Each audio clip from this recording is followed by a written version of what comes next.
I had a falling out with a friend yesterday where we just couldn't agree and we had differing opinions. And it really hurt me because I cared and respected about this man. But from the way he was speaking to me, I tell there was no love. There was no care. There was no respect. There was only dishonor. Oh, I dare to say hate, but that's what it felt like. It was just toxic, a toxic friendship. And so that's why I've compiled 24 points here about how to argue and have differing opinions with people, because you'll never find someone in your life where you agree with 100% of everything. It just doesn't happen. It could be nice, it could be a very beautiful thing, but is that possible in this reality? No, not from all the evidence and the proof I have in my personal life, and I dare say you'd agree. What really sparked me to create this is just how my ex-friend wasn't doing any of these. He just wasn't doing them. He was doing the exact opposite. So it's like what you shouldn't do compared to what you should do. And even though I may have not been perfect in my approach, my aim was to be perfect, to try and do everything I possibly could according to these points, but still, there was nothing I could do. I just had to cut off the friendship, and I said, man, I don't accept the way you're speaking to me. This is a repeated behavior. I've had to block you and put you out of my life in the past, and I brought you back into my life. But there's just no value when you're going to be a vampire and you're just, putting it politely, just being an unjustifiably rude cunt. Why continue a friendship where there's no true love, there's no care, and the compatibility and the respect is just dead? And I said that to him. I said, not that verbatim, I said, I respect everything that you've done for me in the past. I truly do. And we've had some bloody good times, but that's just gone now. It's not there anymore. So why continue something? It's trying to resuscitate a zombie or someone that's dead, a corpse. It's not going to go anywhere. So I'm going to go through these points quickly, 1 to 24, and then we'll go back to the start and I'll elaborate about them. So number 1 is to listen to the other's point of view and understand their position to the best of your abilities. Hold on, I better actually say, what's the point of this? The point is when you have conflict in relationships with your partner or your family or your friends, or you are trying to persuade someone to change their point of view because you think you're right and you want to help them stop being wrong or believing a lie. The objective is to align someone else to truth, or if you're wrong, to have them align you to truth while being respectful, and you're not being a cunt, they're not being a cunt, essentially, to put it politely.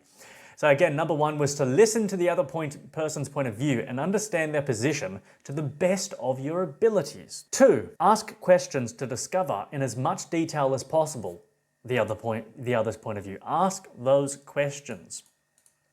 I just need to write something down, strawman, and then we'll come back to that. Number 3, when disagreeing, do your best to be polite and respectful about it. 4, always consider your color, tone, and feeling. Are you being red? Is your tone loud and warlike? Is your feeling that of aggressiveness and hostility? Because if it is, no one wants to talk to you. They just say, fuck off, I don't want a bar of it. Oh, I'm not elaborating right now. 5 is don't raise your voice or get angry at them. 6 is be passionate about your disapproval of an idea they have, not at them personally. Be passionately, no, man, that's hard. It's hard to not elaborate. 7, find common ground about what you agree on. 8 is to find out what proof would look like for their point of view to be true and what they think proof is for your point of view to be true. 9 is to ask if they are open to changing their mind about an idea, because if they aren't at all, there is no point speaking. 10, actions speak louder than words. We've all heard that one. If you are saying you want to be respectful and polite, but then are being deliberately offensive, or they are saying that they want to be polite and are being offensive to you, then there's no point communicating. 11, admit when you're wrong. Thank them for when they show you the truth. 12, don't be a dick when you prove them wrong. Be kind about it. 13, don't name call, insult, or be a hypocrite. Don't intentionally cause offense. You can cause offense without being offensive. Be mindful about your intentions. I'll elaborate on that later. 14, give examples from your life and use other people as examples.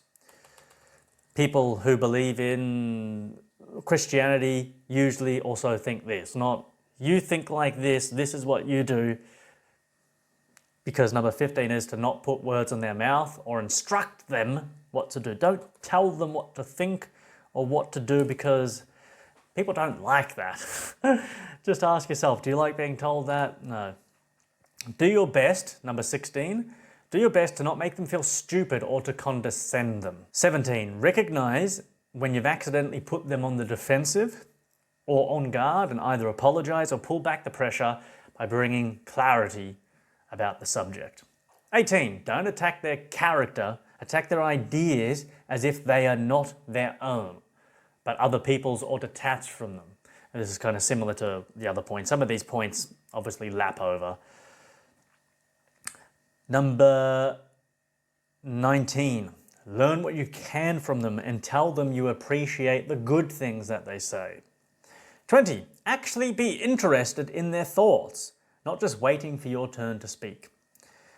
If you just want to speak, make a video like this. If you want to talk to people, well then talk to them. Listen, hear what they say, then talk.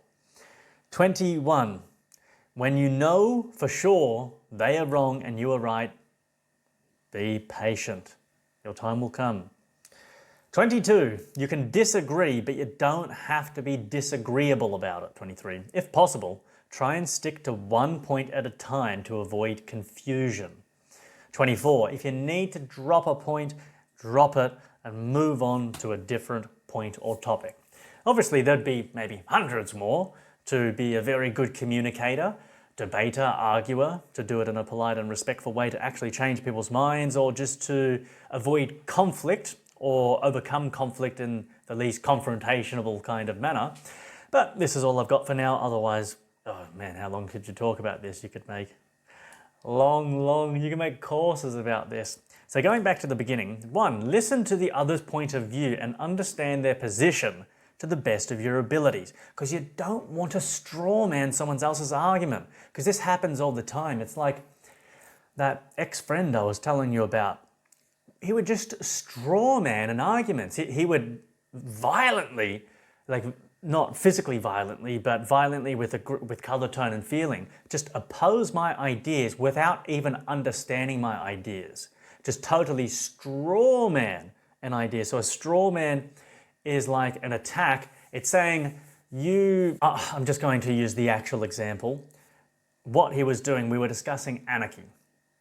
And anarchy means no rulers. And he would not acknowledge that, and he would just constantly come back and say it means no rules, it means chaos, it means violence on the streets, everything that the enemy has indoctrinated people to believe about anarchy. And I've told him multiple times over years, very politely and point by point, but he just wouldn't listen to it. And he'd constantly straw man the argument and make the argument about anarchy, how anarchy can't work because it means no rules, when that concept does not mean that. So it's taking an argument and turning it into something else, transforming it. So it's putting words in someone's mouth and totally disrespecting the concept and that person's entire character, because you want to attack something that is attackable. That is attackable, the idea of having a society with no rules. Yeah, no one wants that. That's pretty terrible. That's lawlessness. That's Mad Max. That's the desert. You know, the wild, wild west that apparently wasn't actually so wild. But that's not what the point was about. Anarchy is a totally different system. That's the only system where it can be ruled by rules. Everything else, whether it's democracy, communism, socialism, kingdoms, monarchies, anything like that, that is ruled by rulers, not ruled by rules. Anarchy is the only system where you can have rule by rules. Any kind of functional, rational, orderly society must start off as an anarchy. And then obviously it's not just no rulers, you need more than that to build a society, but it's the bedrock, the foundation. Otherwise, it's a system of not ruled by rules, ruled by rulers. And so he would straw man that argument. And what you want to do with other people's arguments is you want to steel man them, like steel is in the metal. You want to understand their argument so well because you're listening to them understand it better than them, and then explain it back to them in a way which is even stronger than what they're saying. You want to steelman their argument, not straw man it and put it down and just totally disrespect them. You want to show you understand their point of view better than they do, make it so good, and that's when you show it's invalid by being polite and respectful and just using facts and having the right color tone and feeling and everything else. But definitely don't strawman, because that only makes you look stupid and weak because you don't know what you're talking about and you need to attack things which are not real. You need to make up shit because you don't have a valid argument. Number 2 is to ask questions. How are you ever going to be able to listen to them or know what their point of view is if you don't ask questions? You need to ask the questions and then you need to listen to the answers so you can discover as much as possible about their point of view. Otherwise, if you just hear one line or a few things that they say, you don't know what they're talking about. Behind every word that they say is another 1,000 that's unspoken, 10,000 that's unspoken. So you need to ask those questions and get very specific about your questions. If you want better answers, you need to ask better questions so you can understand what the person you're talking to is thinking. Number 3, when disagreeing, because you will disagree about things, that's just normal, do your best to be polite and respectful about it. That's pretty obvious, but it's like being polite and respectful is not yelling at them and telling them they're stupid. No, you're wrong about this, you don't understand, I will hang up the phone. And I'm just repeating things what has been said to me when I've just asked questions. It's like on that phone call yesterday I had with an ex-friend, I wanted to understand the point of view. And when I didn't understand, I said, look, man, I actually don't understand. I'm asking all these questions so I can understand. He goes, oh, if you're going to be like that, don't pull that bullshit on me. I'll just hang up right fucking now. I've had enough of that. I ask questions in a polite, even tone with maybe a green or bluish kind of color. The tone was just almost neutral, just inquisitive. And the feeling was not of hostility and just inquisitiveness. That was the feeling behind it. Curiosity. It's like, I really don't understand your point of view. I want to understand it. Tell me. Like, let me understand it. So be polite and respectful when you disagree. If someone says something you think is absolutely absurd, and I hear that all the time, just be polite and respectful about it.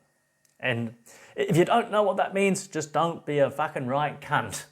If you don't know what that means, well, you've got a lot of work to do. Number 4, always consider your color, tone, and feeling. That's what we're just talking about. And you can feel that. You can feel your color and your tone. You can, if you're being aggressive and hostile, it's normally red or maybe black or something. Or black would maybe be more manipulative and deceptive. There is a little bit of subjectivism to here, but you can feel that. You can understand that on, like an intellectual and feeling-based level. Number 5, don't raise your voice or get angry at them. Kind of covered that before. Number 6, and it's like, because sometimes, well, hold on, let's go back to 5 with raising your voice. Sometimes you really do want to raise your voice. And if the other person's not listening, you want to raise your voice. And that's just a natural thing, because it's like, they're not hearing me, I will speak louder and therefore they will hear me, right? But if you need to do that, if you feel like you're not being heard, then stop the conversation because they're not listening. If they don't want to hear what you have to say, yelling isn't going to make it any better. It's not going to change anything. And if you're getting angry, it's because you are getting invested too emotionally into it, which I get it. It can be very difficult. That's something I am definitely working on because I don't want to have all that emotion. I was speaking to that person on the phone yesterday. I was feeling myself getting angry, but it's because I respected this man. I cared for them. I loved them. I'd spent a lot of time with them and had many good experiences and learned a lot and grew a lot personally and together, fought together with all sorts of things against the system. And I was feeling angry because I was being so disrespected and so betrayed. I was just being betrayed by someone I thought I could trust. It's, learning that I thought I trusted someone, then I learned that I couldn't. And it makes you feel angry. It makes you feel sad, upset. But you want to do your best to not speak through those emotions, to come from the mind and let those feelings not control you. Otherwise, you start name calling, you start doing things which Dumbledore wouldn't do. And it's like you just sink to the level of a politician slinging insults at each other, and it's not pretty. It doesn't look good, doesn't suit anyone. Cut that out too. Fucking mozzies. So number 6 is to be passionate about your disapproval of an idea they have, not at them personally. So if they believe something you think is totally ridiculous, like globe earth or religion or government or police, whatever, and it's like, oh, there's that emotion there because you've gone through all that. Maybe you probably got sucked in and you believed all that, and now you know it's total bullshit because you've spent hundreds of hours researching that and looking at both sides, and you full know right now what the answer is. And so you get very passionate or maybe angry or energetic, and you want to tell them they're wrong straight away, and you want to disprove or show your disapproval against that topic. But if they still believe that, they don't know, or they're just purely mistaken because they haven't spent all the time you have. So you want to disprove of that idea, not of them as a whole, because some of your best friends, you might approve of 99% of their ideas, but it's just one thing that you disapprove of. And you don't want to come into conflict about that one thing out of 100 that you disapprove of, and then make them feel and think that you disapprove of them as a person completely, as a totality, when that's just not true. And you don't want to feel like that when someone does that to you either. Because if someone's attacking you for your choice of clothes, but they love everything else about you, you don't want to feel like that. So you want to, like, kind of in a way attack the ideas and the concepts, but not them personally. 7 is to find common ground about what you agree on. So there'll always be things that you do agree about. Actually, it's like I heard Jordan Peterson say that, and I don't like a lot of what Jordan Peterson says. I think he's a mainstream shill that's just a distraction. But I like that part, what he said. I learned that. That was great. So it's like, find that common ground. Find those points that you agree on and show that, hey, we're not enemies here. We are trying to find that common ground and find how we're more alike than we're separate or different. Maybe you can view it from that perspective. But we don't disagree about everything. Find those points that you agree on, and it can help build rapport. You can just feel a better connection, and it can like settle the mood, make you feel more comfortable, make them feel more comfortable and relaxed, and more open to sharing and being vulnerable about having their ideas analysed and criticised. So build that rapport by finding the common ground. Number 8 is to find out what proof would look like for their point of view. If they believe in globe earth, for example, you say, what would proof look like to you? And they say, well, pictures from space. And then you say, well, have you considered, or have you looked and actually read or heard that NASA, they say it's all CGI, computer generated images. They don't have any photos. They don't show us any photos. They actually show it's all fake. It's all computer stuff. Oh, holy shit, okay. And if that's what proof constituted for them is pictures from NASA, then you can find out, you can prove, right, that they don't have any photos of actual space or of the Earth or of the stars or anything like that. They only show you CGI stuff. Well, that's going to change their point of view, or it's a lot more likely to change their point of view. I know that's what happened to me when I used to believe in globe Earth, and I had a friend, and I thought that was all proof. NASA and space and the pictures and all that, and he's showing me, here, look at this, here, look at this, here, look at this. And I was like, oh, fuck, okay, damn, because that's what proof was to me. And I find out that proof isn't proof. It's just a load of bullshit. Oh, okay. But a lot of the time, people don't even know what constitutes as proof.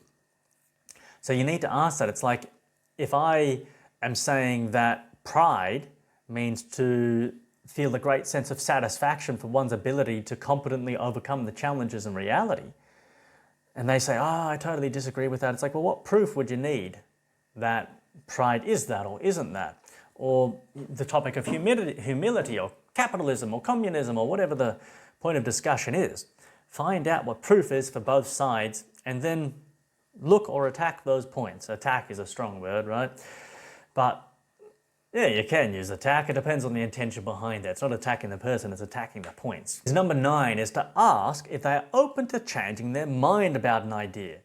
If you say, hey, I know you think capitalism is all about greedy, psychopathic tyrants, but are you open to the idea that maybe you're wrong about that, or maybe you don't know the full story, or there's a different perspective on it? Are you open to hearing my point of view and sharing what I've learned? If they just say, no, it's fucking wrong, it's wrong, it's wrong, it's wrong, no, you're stupid, whatever, well, there's no point even sharing your ideas. And you don't want to do that to other people either. It's even like, even something such as gravity, and you're like, and they say gravity's not real, and you're like, oh, I fucking know it's real, I can see it, the proof is right there, and you can replace gravity with anything else that you think is absolutely true, and someone else would have to be stupid to not believe what you know for a certain fact. Still, I think it's a good idea to be totally open to it. Just like, okay, tell me your point of view. Maybe there's something I don't know because I don't fucking know everything. You're not omniscient. We're only men and women. There's only the scope of our knowledge. And the thing is, if you're open to listening to them and you know you are right and they are wrong, at least you listen to them and then you can steelman their argument where you hear what they have to say and they're trying to convince you that it's not gravity, for example, because I know a lot of flat earthers say that there's no gravity, but you can hear what they have to say and they'll say, oh, it's density and buoyancy and stuff like that. But then you go, okay, yeah, I totally get that and I respect that, right? But still, gravity seems to be a force that pulls things down. And they say, no, it's just density and buoyancy, right? And then you go, okay, well, this is tweezers here, and it's in the medium of air, like a gas, open air, right? So why, if this is denser than the air around it, that's why it falls down. But why does it fall down? Why doesn't it move up? Why doesn't it go this way, this way? Why does it just stay there? Why does it go down? The density of the air around the tweezers is the same density everywhere. Here, same density, here. So why does it go down, right? So that obviously shows there is some kind of force. Maybe people call it some kind of electrostatic or electromagnetism, but that's just what we call gravity. You know, gravity is not obviously what they say. It's pulling into the center of mass and it makes things twirl and move and do magical dances and ballets. It's like, I mean, that's what I call gravity. It's just a force which pulls things down, and density and buoyancy and moving through mediums, that's obviously a massive part of it. That's why a piece of plastic will float on water, but it falls through air because of the density, relative density, whatnot. But even when someone comes with an idea that's totally, you know, is wrong, still, I think it's a good idea to listen to it, at least a little bit, and then, yeah, steelman it, show them that you understand it so well you make their argument even stronger, and then you can come and attack the idea and then cut it down in a nice way. So then they go, oh, fuck, okay. Because if you don't even listen, you just say, no, you're wrong, and I can prove it to you straight away, they're less likely to reciprocate or be open to changing their mind about that. I think that's always important to ask, is to see if they are open to changing their mind about an idea once you've come to a conflict. You know, when you're just talking, you don't always bring that up, but when you come to a point where you're like, oh, I can see they think differently about this, that's when you can ask. Number 10, actions speak louder than words. If you're saying you want to be polite and respectful, and say for me, I'm saying all this stuff, but then I'm talking to you and I'm having a conversation with you, whether it's on Facebook, YouTube comments, on the phone, in person, face to face, and I'm just being a right dog, an absolute cunt, then that's hypocritical. And that doesn't do you any good, it doesn't do me any good either. And so if I was doing that to you, there's no point communicating with me. You go, nah, cut you off. If you're doing that to me, and if I'm talking to you and you're saying, look, I'm trying to be, with all due respect, you're a fucking idiot. If you're saying stuff like that, it's like, nah, no point talking to you. You're saying these words that mean, oh, I'm trying to be polite and be respectful, but you're not backing those concepts up.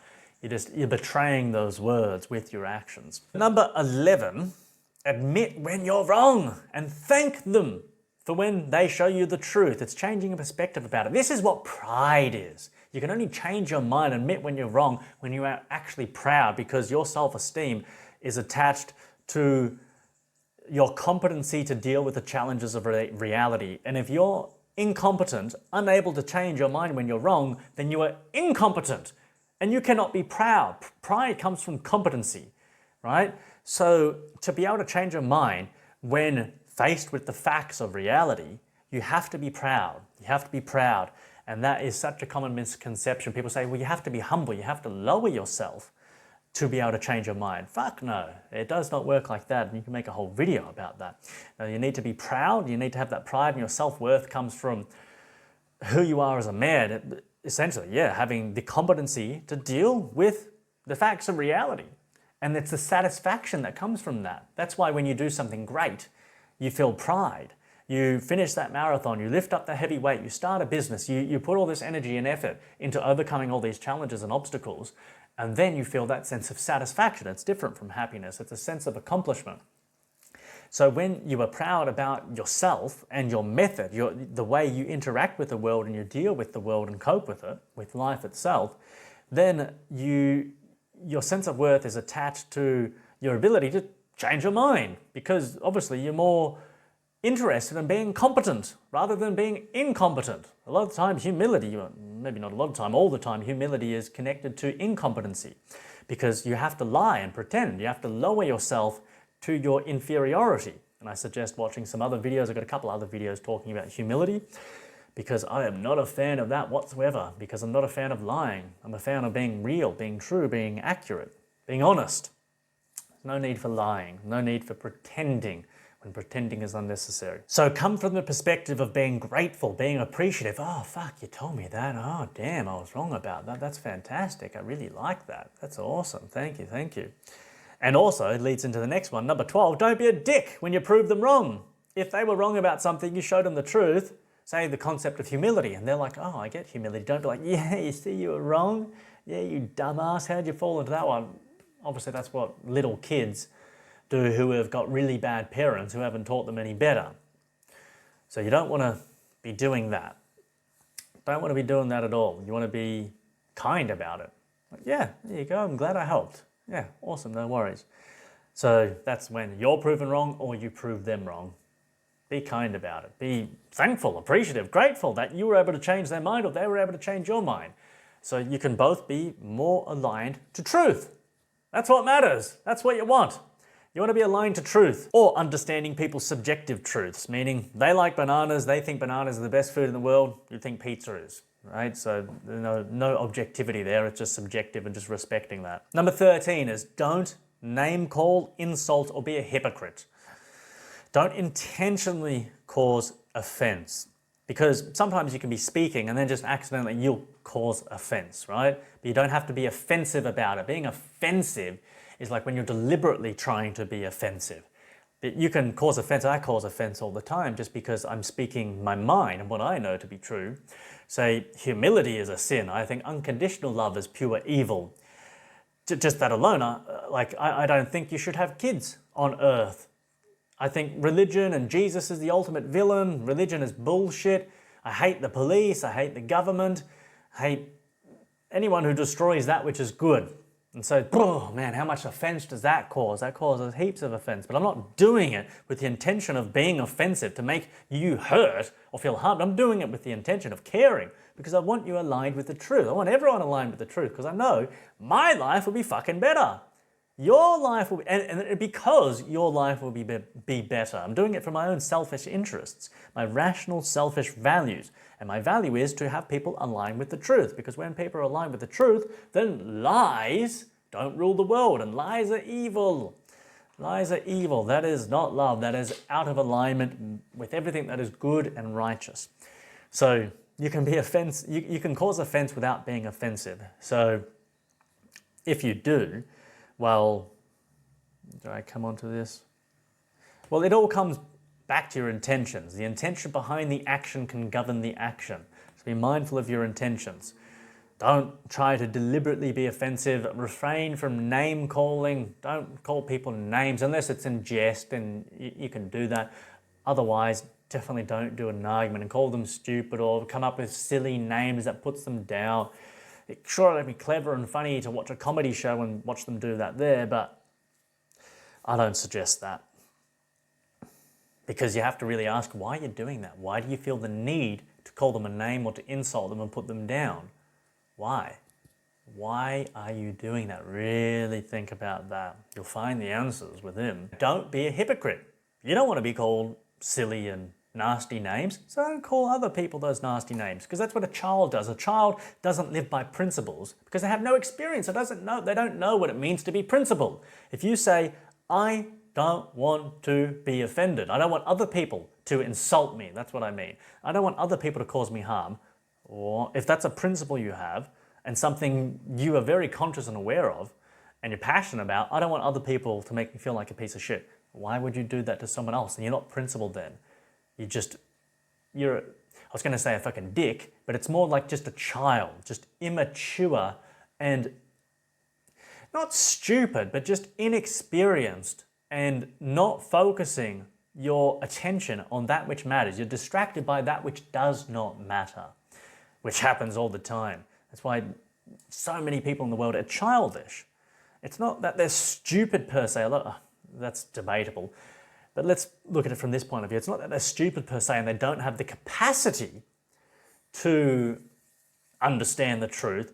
It's just that they don't direct their attention on what matters. They're so easily distracted by things that don't matter. And so that's why I'm making this video, to try and help you argue with people, to show them what matters, what really matters, because that's what's important. You need to know what matters before you can start focusing your time on what doesn't matter. Because what doesn't matter is normally playtime and entertainment. Oh, but even then you can argue that matters, but let's go on to a whole nother video. Let's get focused back onto here. Number 14, give examples from your life and use other people as examples. For instance, people who believe in the globe are fucking idiots. It's like, well, you don't want to say that because if they still believe in globe earth, you're putting them into that basket and it's making them feel attacked. It's still better than saying you believe in the globe, you're a fucking idiot. It's one better, but still, you want to phrase it in a way and attack like different people and ideas rather than putting them down. Even you can do this in business. It's like if I'm trying to sell some kind of fitness program and they say, I don't have enough time. You can say, yeah, I used to have a client called Annette and she would say, well, I can't train here because I've got the kids and I've got all these time commitments. And I said, Annette, you got to restructure and you got to look at it like this and you got to do, summarizing a long story short, and then eventually Annette goes, oh yeah, I see what you mean. Okay, I can reprioritize my time because this is what's important to me. I'm going to do it. Here's the money. Here's my credit card. Let me sign up and let me train. Boom. 1 year later, lots of money for me, lots of transformation for her, win-win, mutual benefit. And so you can use someone else's story as an example rather than, just full frontal attacking them. So that's what I mean. And that will take a lot of practice to be able to do that successfully, but it is a useful tactic. 15, don't put words in their mouth or instruct them what to do. If they say they believe in globe earth, for instance, don't say, you just believe anything you're told, don't you? You just believe whatever government, whatever authority, whatever NASA says, which is probably true, but it doesn't sound good to say that because then it's a personal attack. You're putting words into their mouth. Or if they say, I believe in globe earth, and you're saying, actually, reverse it. Because a lot of the time people will say, you believe in flat earth, which is that's what I've got proof, that the earth is flat at this point. That's all the proof. I'm open to being persuaded differently, but that's just the truth I can see at this point because there's facts to prove it is flat. Okay, cool. And they say, oh, you must believe in rainbow carpet dragons or something. Whatever the fuck that is, but they put a word in your mouth that's totally unconnected to what you're saying. It's like, what? Well, actually, no, they will say, oh, you believe lizards run the world too, and you believe in flat earth, which must mean you think the earth is constantly moving up at a velocity of 10 meters a second or something silly. It's like, I didn't say that. I didn't say that at all. I said, this point. I put a Facebook post up the other day saying I had $50,000 worth of fines and I don't pay any of them. And someone says, they were cracking the shits about that and they were making it sound like I was recommending everyone else to do that. I said, I didn't suggest anything for anyone else to do. I just said, this is what I've done. That's all. So you need to really understand what someone's saying and don't extrapolate and make them sound like they're saying something totally different because you don't want people to do that to you and you shouldn't do it to them either. It's just inaccurate. And again, it's just childish and immature because you don't know what you're actually doing. It's disconnected and detached from reality. It's just not true. You don't want to be making up stories and fantasies. It's living in a fantasy world when you start extrapolating on what someone hasn't said because they haven't said that. You can instruct people what to do when they ask for it. If they don't ask for it, people don't like being told what to do, unless it's by authority and government and they've got decades of brainwashing, then they like it. But we don't want to be like that. We don't want to be like that at all. So you have to be very mindful of the way you speak and do your best not to tell people or be prescriptive unless they're specifically asking for it. Don't say, you need to study this playlist teaching you about flat earth or about how God is bullshit or whatever. You can say, I suggest I have this playlist. If you're interested and you'd like to look into it, I can send it to you. I have a link ready, but not, you need to do this because everything, your eternity rests on this, or just making it ugly. Making the truth sound ugly. You're doing it in a distasteful way. So stay away from that. Refrain doing that. That's what I suggest. Not instructing, suggesting. Number 16 is to do your best to not make them feel stupid or to condescend them. You have to be careful with that, because I used to have a friend and he'd always say, you're condescending me, you're condescending me. It's like, I wasn't even intending to do that. So sometimes people can just be overly sensitive and overly reactive. And there's nothing you can do about that. But maybe sometimes you actually are. You're making them feel condescended or stupid. And sometimes, again, it could just be because of an intelligence difference, because you're so intelligent and you're speaking to them as an equal of intelligence, but they're not. They're inferior in your intelligence. And I don't say this to be disrespectful. It's just, that's the truth. Some people are more intelligent, some are less intelligent. So it's like, if you are more intelligent and you're making them feel stupid or condescended, then it's like, well, you need to use your intelligence to speak in a way that is more respectful of their insecurities, right? Because if you are smarter than them, you should be able to figure out a way, ideally, to speak to them in a way and to communicate in a way that they appreciate more and don't feel belittled. Because ideally, that's not what we want to do. We don't want to belittle people or condescend them. Again, I mean, talking in a video when you're just talking to yourself a camera and you're not speaking directly to anyone, that's different.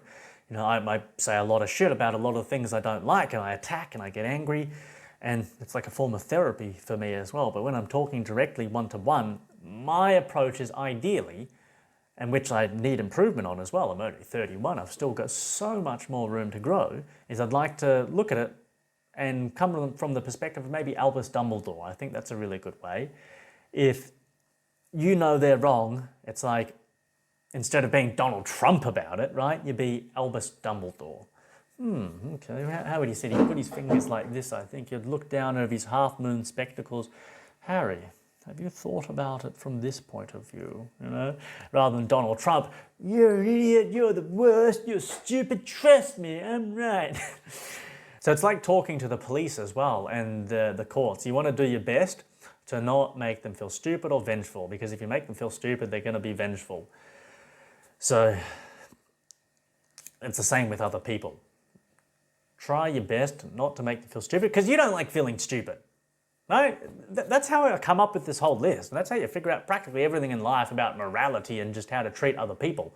Think, how do you want people to treat you? Just come back to that golden rule of equity. Treat others as you wish to be treated. If everyone did that, well, life on Earth would be practically a utopia, or the closest thing to it that we're aware of, at any rate. Maybe outside in other realities, even if it was utopia on here, it would be nothing in comparison. But come back to the present, right here, right now. Number 17, recognize when you've accidentally put them on the defensive or on guard, and either apologize or pull back the pressure by bringing clarity to the subject you're talking about. And so sometimes I notice this happens. I say something and people get on the defensive, and it's like, oh, okay, all right. I must have said something very passionately. They've taken offense to it. It's not super serious. But still, it's like, oh, sorry, I didn't mean that as an attack against you. Or, oh, actually, I meant it like this. This is what I'm trying to explain.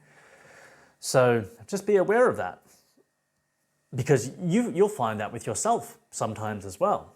You might go on the defensive because you feel like you're being personally judged and attacked, and that's not a nice feeling. You want to keep it about the topics, the ideas, the concepts, not about each other. 18, don't attack their character, attack their ideas as if they are not their own, but other people's are detached from them. So that's kind of been covered in the rest of this. 19, learn what you can from them and tell them you appreciate the good things they say, because 99% of the time, just a guess, but people will have at least one good thing that you resonate with, and you'll learn one thing from them, no matter who they are. Even if they're just sharing a mistake, you'll still learn, oh, that's a mistake, and I have more clarity on how a lot of people make that mistake. You'll learn something from them. And if you're not learning anything from them, it's probably something to do with you rather than them. Because as I said, even if they're wrong about 100% of everything, you can learn how they're wrong and why they're wrong and the thinking behind their wrongness, their mistakes. And so you can learn that from them. So there's always something you can learn from people. And appreciate the good things that they say. Reinforce the positive, because that's what you want to happen to you. You want to do it and again, not in a way that's condescending or makes it look like you're the parent and they're the child. And you're like, oh, well done. Yeah, that's good. You thought that. You realize that 1 + 1 = 2. You just want to be like, oh. Just do it in the way that's uniquely you. That's the best I can say about that. Number 20, actually be interested in their thoughts. Actually listen and want to hear what they have to say, not just wait for your turn to speak. How often does that happen?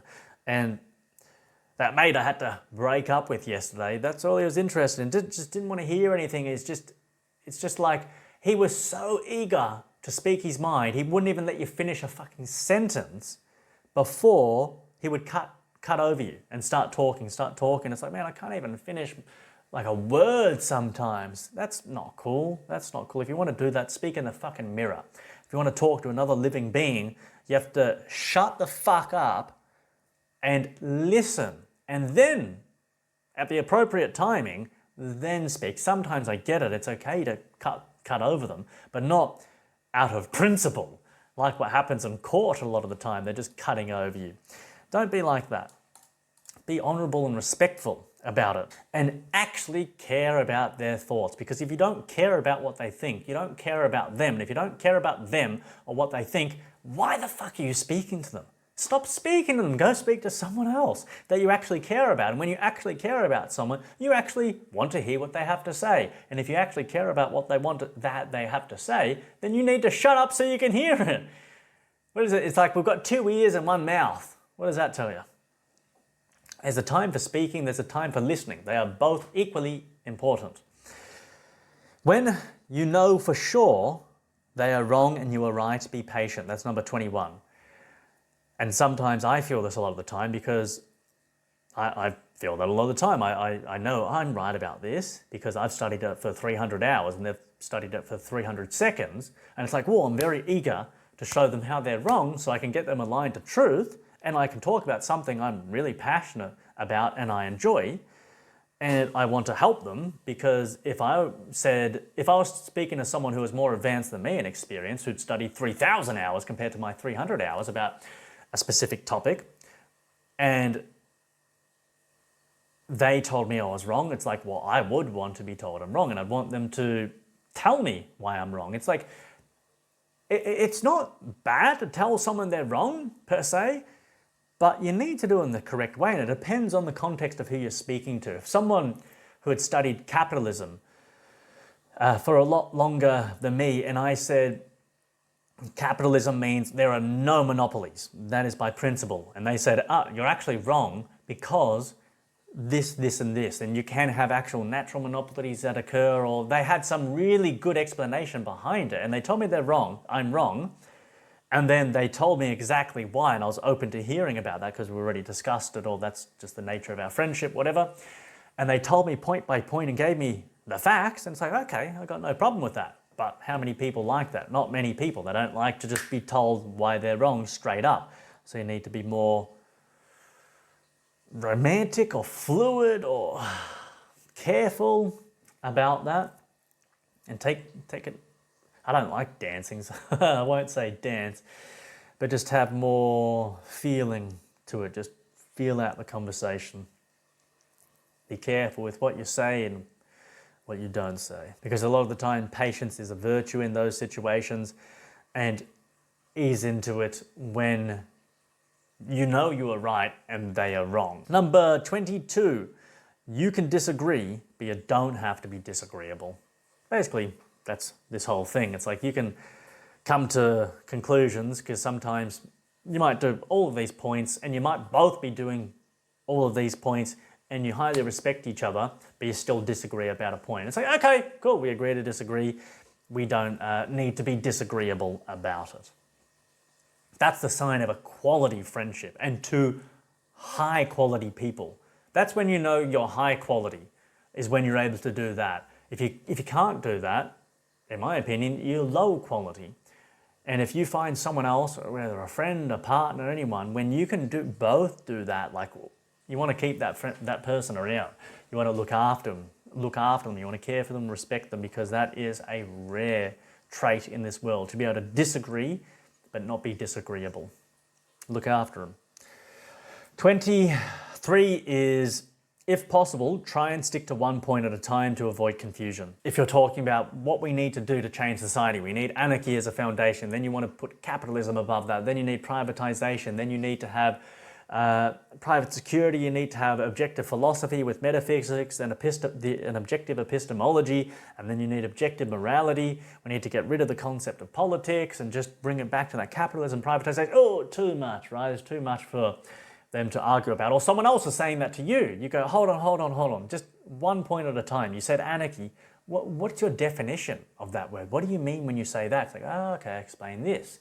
Oh, okay, I get that. Let's go to the next point. And then the next point. Just take it baby steps, 1 point at a time, and that can avoid confusion. And 24 is, if you need to drop a point, drop it and move on to a different point or topic, because sometimes you'll just get these clashes. You might be able to work through and have disagreements and then come to conclusions about 99 points out of 100, but there's just 1 point, for whatever reason, you can't articulate it properly. They've got a mental block and they don't want to understand that particular point, or you may not want to understand that particular point because you're not ready for it.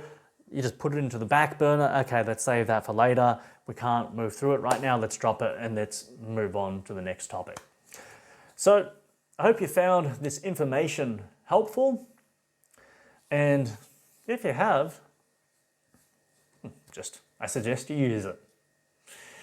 All right, that's the end of the video. Bye-bye.